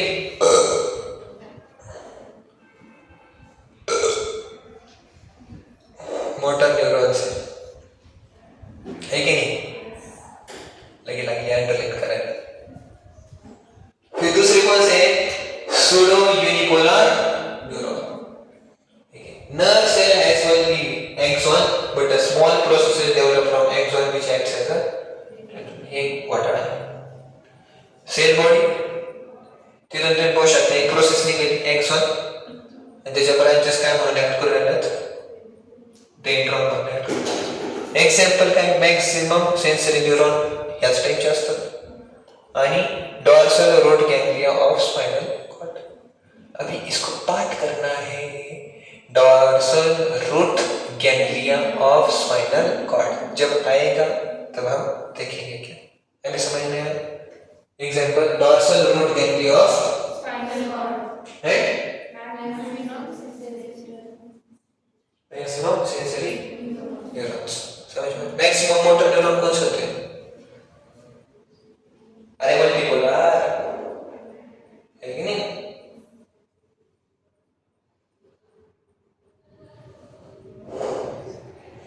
यह कोणत्या जगात काही नाही, म्हणजे आली तीच तुला मोठी गोष्ट आहे की आली तीच सर तुम्ही मला तुम्ही थँक्यू मला मिळाली। काल तो नव्हती क्लासमध्ये, त्याच्यामुळे क्लास असून झाला फक्त आपण काय केलं, जोपर्यंत साक्षी येते तोपर्यंत क्लास सुरू करायचा, टीचर नाही का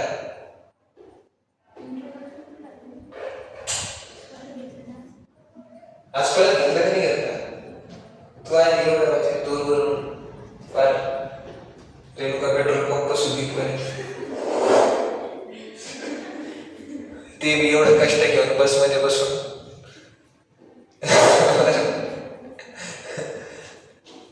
आता काय बघा न्यूरॉन, वा होऊन जाऊ दे आता काय उलट काढून ठेवू। न्यूरॉन्स मध्ये सेन्सरी असू शकतो, मोटार असू शकतो आणि एक मधला असू शकतो। कसा मधला,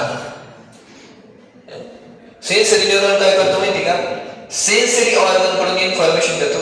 फॉर एक्झाम्पल आय कोणता आहे, सेन्सरी ऑर्गन, आणि कोणाकडे इन्फॉर्मेशन देऊन जातो, काय पण मोटार न्यूरॉन काय करतो, जर त्याला कळलं म्हणजे डोळ्याने त्याने पाहिलं अरे लाईट चालू आहे, लाईटचं बिल येईल, बंद करायला पाहिजे, मग सेंट्रल नर्वस सिस्टीम कडून आता मेसेज गेला कुठं, इथं इथं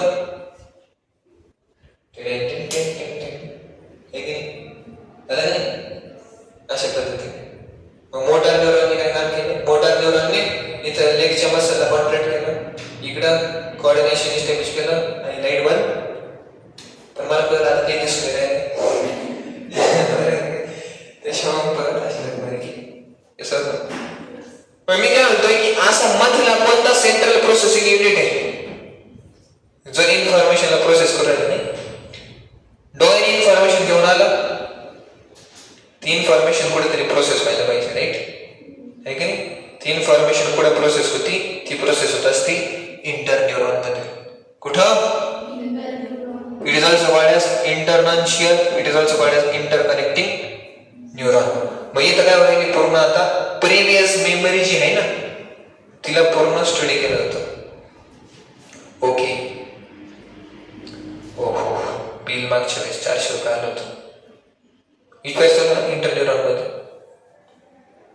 नंतर मग अच्छा okay that means I should switch off the light now. नंतर मग इंटरन्यूरॉन कडे मेसेज सेंड करू लागला, नंतर असं अगोदर इथं गोष्टी कॅल्क्युलेट केल्या जातात, नंतर इकडं इन्फॉर्मेशन दिली, मग इथून इन्फॉर्मेशन येते, यांच्यामध्ये डिस्कशन होतं, नंतर याला इन्फॉर्मेशन दिली जाते। सो सेन्सरी न्यूरॉन आणि मोटार न्यूरॉनला कनेक्ट करणारा न्यूरॉन कोणता आहे? कळलं? का नाही कळलं? इथं बघा, ह्या मुलीला चटका बसला वाटतं है ना. मग सेन्सरी न्यूरॉन इन्फॉर्मेशन घेऊन आलं. जनरली सेन्सरी न्यूरॉन कसे असतात? Pseudo unipolar. अरे हा ना, इन्फॉर्मेशन घेऊन गेले. इन्फॉर्मेशन कोणाला देतात? इंटरन्यूरॉन. इंटरन्यूरॉन कधी पण सेंट्रल नर्वस सिस्टीम मध्ये स्प्रेड असतात येड्यांनो. कुठं? म्हणजे ब्रेन किंवा स्पायनल. मग ब्रेन आणि स्पायनल कॉर्ड कडे मेसेज आला. ब्रेन आणि स्मॉलर कॉर्डने काय केलं? Site of information processing and processing म्हणजे आली इन्फॉर्मेशन प्रोसेस झाली आणि त्या इन्फॉर्मेशनला आता यूज करून आपल्याला काय करायचंय? कंट्रोल करायचंय. ठीक आहे, चटका बसला ना, कंट्रोल करायचं नव्हतं. साइट ऑफ इन्फॉर्मेशन प्रोसेसिंग आणि कंट्रोल साठी आपण मोटर न्यूरॉनला मेसेज दिला. मोटर न्यूरॉन कधी पण कसा असतो? म्हणली टिन टिन टिन टिन टिन टिन. स्केलेटल मसल्सला नंतर स्केलेटल मसल्समध्ये काय कॉन्ट्रॅक्ट झाला. आता आपण काय केला? चटका जिथं लागत होता तिथून आपण काय केलं? बाहेर काढून घेतलं. ठीक आहे, तर तसं म्हणशील तसं. कळलं पॉईंट? नाही कळलं? न्यूरॉनचे टाइप्स कळले, फिनॉमिना प्रोसेस करू रही आगे. अभी आते हैं, थोड़ा डिस्कशन करते हैं. न्यूरॉन जो होते हैं वो दो तरह के होते हैं. एक्साइटेटरी न्यूरॉन, ये देखो ये न्यूरॉन का टाइप है on the basis of function. On the basis of function ये है on the type of neurotransmitters, कि वो न्यूरॉन कौन सा न्यूरोट्रांसमीटर रिलीज करता है. न्यूरोट्रांसमीटर, मुझे अगर मैंने आपको प्रश्न पूछा न्यूरोट्रांसमीटर न्यूरॉन के कौन से पार्ट से रिलीज होता है, बताओ. सिनेप्टिक नोब में जो सिनेप्टिकल वेसिकल से उधर से रिलीज होता है. तो उसके बेसिस से, मतलब इसके अंदर कौन सा न्यूरोट्रांसमीटर है, उसकी बेसिस के ऊपर हमने न्यूरॉन को क्लासिफाई किया. मानो कि एक न्यूरॉन है जिससे न्यूरोट्रांसमीटर रिलीज हो रहा है, जो रिलीज होके दूसरे न्यूरॉन के डेंड्राइट के साथ जुड़ रहा है. आठवाना, डेंड्रॉन डेंड्राइट्स वरती होते ना रिसेप्टर्स, सेंट्रिपिटल कंडक्शन, त्या रिसेप्टर्स मध्ये जोडला होता न्यूरोट्रांसमीटर. न्यूरोट्रांसमीटर आला कुठून? सिनेप्टिक नॉबचा सोडील ना तो न्यूरोट्रांसमीटर. पण न्यूरोट्रांसमीटर, काही न्यूरोट्रांसमीटर असे असतात, इकडे ना तो लक्ष तो इकडे तिकडे स्कोर राहिले भाषी तशी. सो न्यूरोट्रांसमीटर तुम्ही पाहू शकता की काही न्यूरोट्रांसमीटर असे असतात जे दुसऱ्या न्यूरॉन मध्ये झटका तयार करू शकतात, इम्पल्स तयार करू शकतात, इलेक्ट्रिक करंट तयार करू शकतात, ऍक्शन पोटेन्शियल तयार करू शकतात. कारण जर दुसऱ्या न्यूरॉन मध्ये जर ते ऍक्शन पोटेन्शियल तयार करू शकतात, अशा न्यूरोट्रांसमीटर ज्या न्यूरॉन मध्ये आहे त्या न्यूरॉनला आपण म्हणतो एक्साइटेटरी किंवा स्टिम्युलेटरी. आणि हे काय कोणते न्यूरोट्रांसमीटर रिलीज करतात? ऍसिटाइलकोलिन.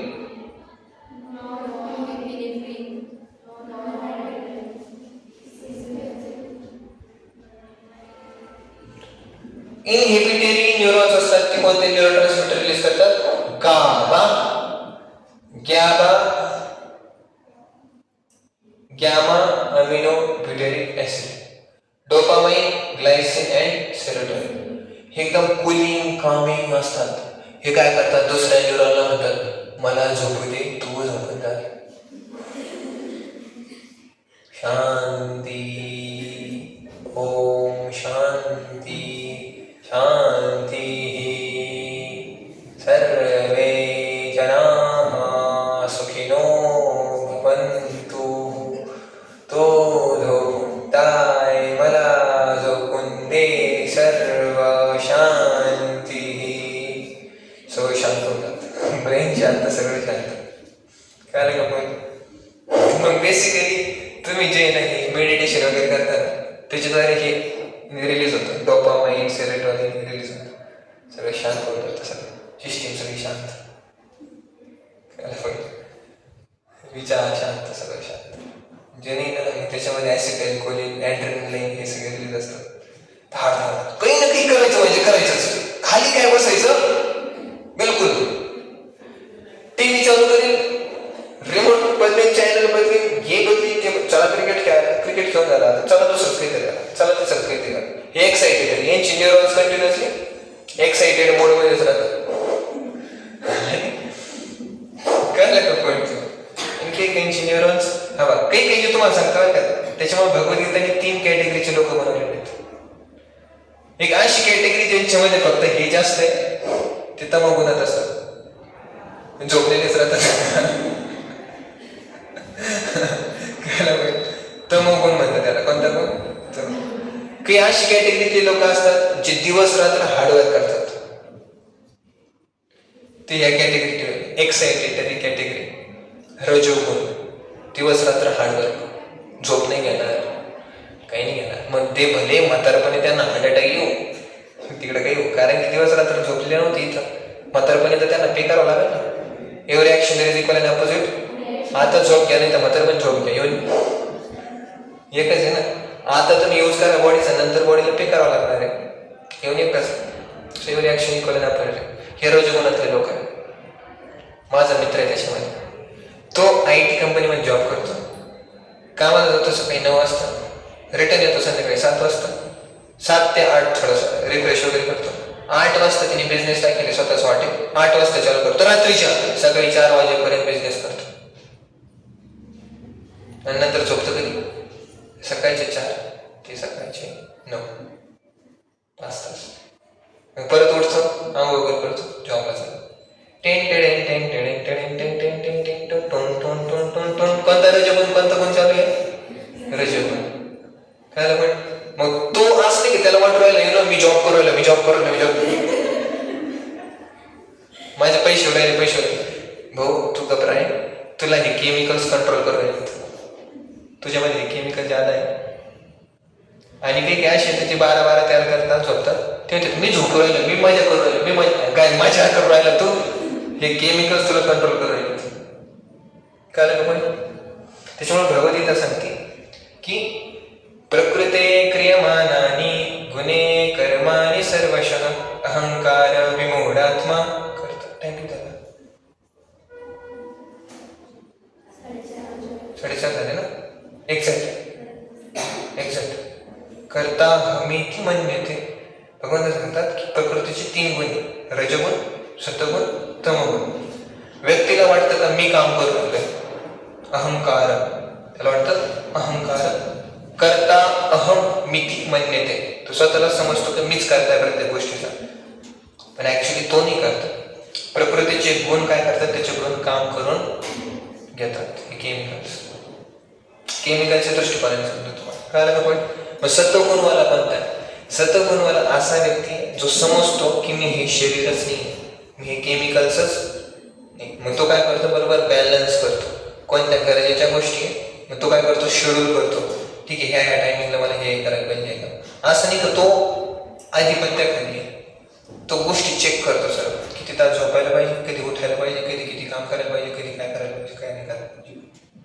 जो फक्त असंच कॅरीड आउट हो राहिला ना, चला टीव्ही पाहायला, चला खेळायला, चला जॉबला, चला या रिटायरमेंट, काहीच विचार नाही करायला, समजून घ्यायचं. तमोगुणात किंवा रजोगुणात, सत्वगुणातला व्यक्ती सर्व गोष्टी चेक करतो, समजून घेतो. काय पण सो न्यूरॉन्स कोणत्या कॅटेगरीचे येतात? रजोगुण न्यूरॉन्स, तमोगुण न्यूरॉन्स. या तुम्ही इन बिटवीन जेव्हा वाटेल तेव्हा याचा यूज करायला पाहिजे. काय पण सो बाकीची गोष्ट